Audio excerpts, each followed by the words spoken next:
Trailblazers Conference here at the Lowenstein Sandler Law Office in Midtown Manhattan. Today, we are going to be sharing with you the insights of executives, founders, and investors that are shaping the future of entrepreneurship. Today, I'm here with David Cuenca. David, thank you so much for your time today. We really appreciate it. We are going to be speaking about transformation, not just for founders and investors, but at the corporate level. David, what does corporate transformation mean to you?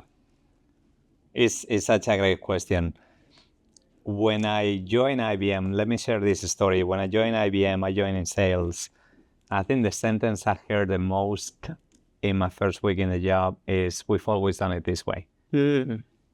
And that's something that has actually fueled me to try to do things different, to drive value, and to make change not for the sake of making change, but to make change to get to an outcome, to get to a better state.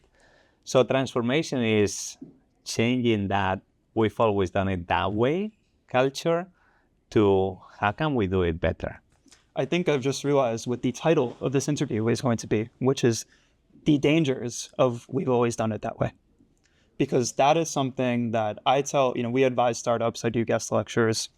Something that we always tell everybody is that you have to throw away the playbook.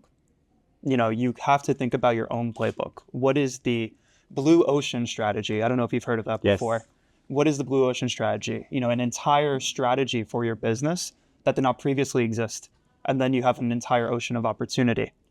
How have you been able to find such oceans of opportunity while working at such a large company like IBM?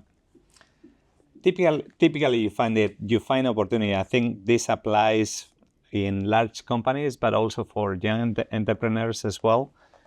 You find opportunity when you experience pain.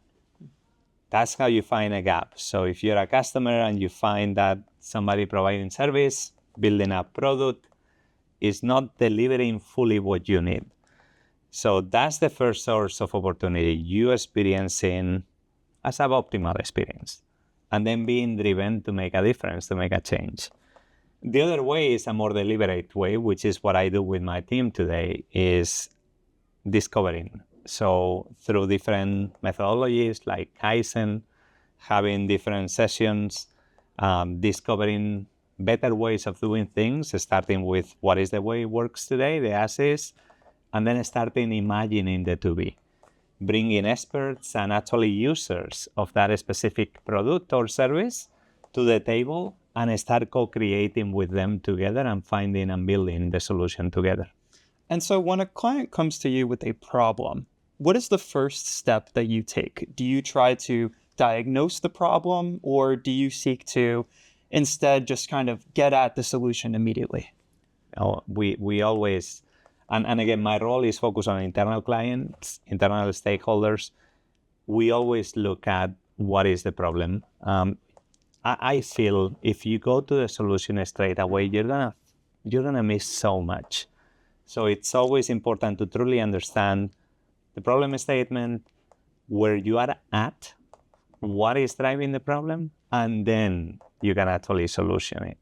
Okay. And if we're thinking about your entire career, right? You've spent over 25 years at IBM, correct? Yes. Okay. So in over 25 years, what have been the ways that your job has changed, and how has technology changed generally throughout this period? Wow. Look, I joined IBM in May 27th, 1999. So that was a while ago.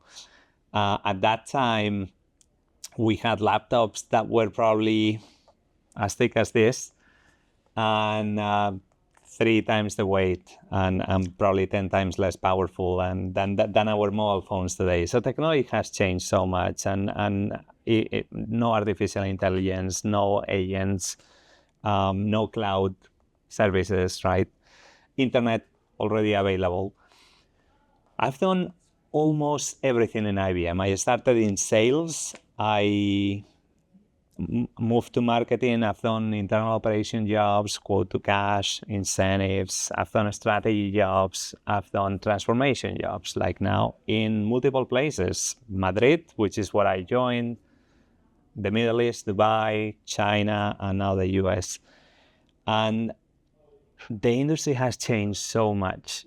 We've been through different revolutions, not evolution, revolutions. So we had cloud, we had the internet, and what we call at the time e-business. That's literally when I was starting up. Then you think about cloud computing, how that changed the world and the industry of computing. Then you think about AI and how that has revolutionized the world. Now we're talking about future-looking quantum computing. So the industry is changing at a rate and pace that is amazing. And therefore, my job, both in client-facing roles, but also in internal transformation jobs, is changing, because the focus and the technology that we can leverage on in order to drive the transformation is significantly different. And by the way, out of that, there's something that is super powerful. We call it client zero, which is we literally eat what we cook. So we really want to drive transformation inside IBM and take it to our customers. Teach them, show them how we have done it, and bring them along in the journey of progress that we are making in the company. So certainly a journey from 1999 to today.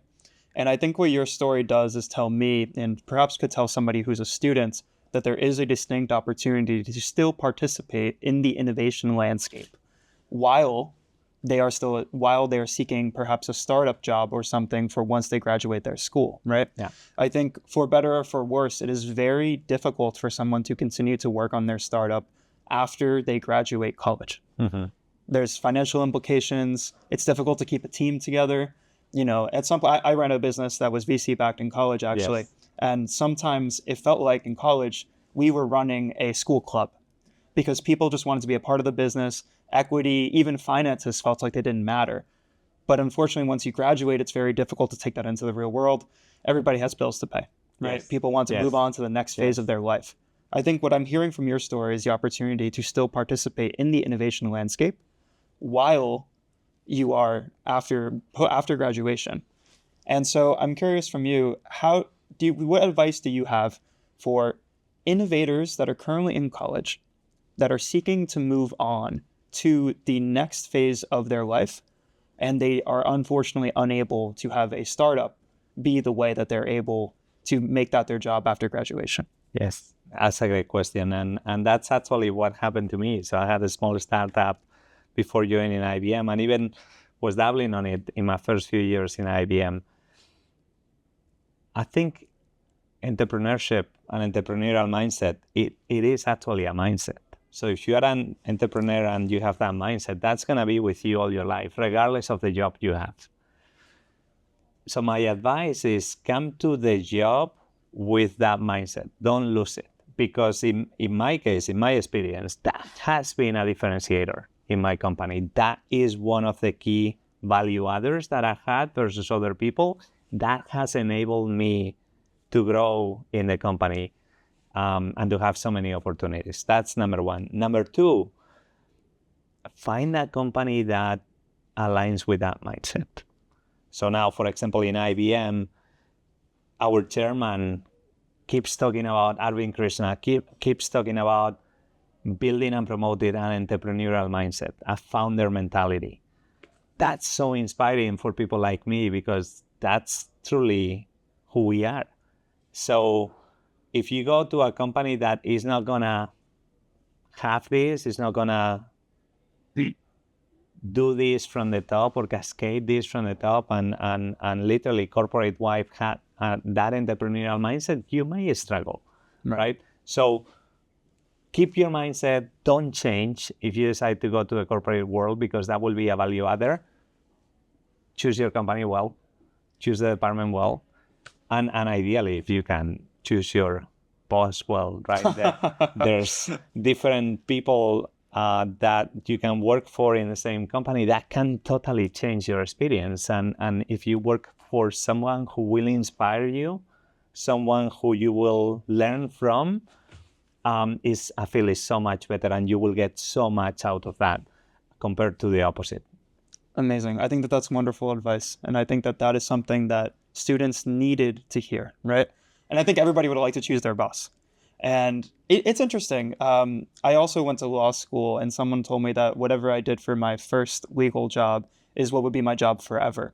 And I think that was actually a very outdated way of thinking. Yes. I think that what is more likely to happen is that job will make or break you, your first job. But what I ended up doing is I went back to what was my first job ever, which was working as an intern at a startup, and wanted to get back into the startup world. Yeah. And these early stage work experiences are just so important. And there's no timeline on being a founder, right? You can always be a founder. The opportunity will be there. And certainly, maybe even after a few years of experience in the corporate world, you are more likely to have a better perspective on what you really need to do to succeed. Yeah, I agree. I would say, and I was talking about that in the panel today, it's all a personal thing, and it's all a balance as well. You said you have financial struggles when you start after university. You may have to pay student debt. But equally, the more years you have, you also get into different level of financial hardships. Right. I remember when I was 26, I had my mortgage already. My first daughter was born, which is joy, but that means, wow, I have a bigger amount of bills to pay. Right. So the barrier of exit potentially from the corporate world is going to be higher. And the important thing is to be aware of what you want to achieve, what are the conditions, what are the restrictions, the barrier, and then choose your path according to that. Everyone's path is going to be different. I think self-awareness is so important. And you're right, you don't just have to follow my path, somebody else's path, a friend. It has to be your path. It's very different. It's so much based on the things that are happening in your personal life. Exactly. You know, I'm really glad, and honestly, it was very interesting, and I feel honored that you shared your personal perspective right now about, how you were feeling as a 26-year-old, starting a family and, being in that part of your life. I'm 27 right now, and so I am certainly outside of the college age, and I think that this is a very interesting time for people in their mid to late 20s because everybody's starting to settle down and figuring out what's next.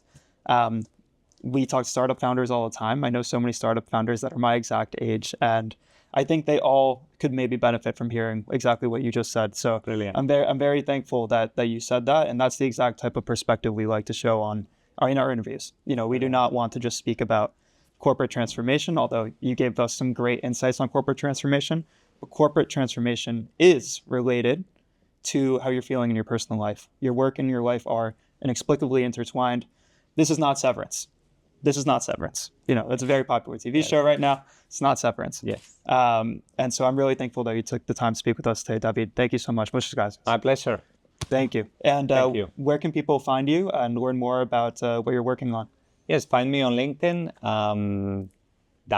David Cuenca, and I'm quite active there. You'll find my updates and you'll find my profile and my journey. And just click connect. I'll gladly accept and provide any advice in this case that I can provide. Absolutely. Amazing. Thank you kindly, David. Thank you.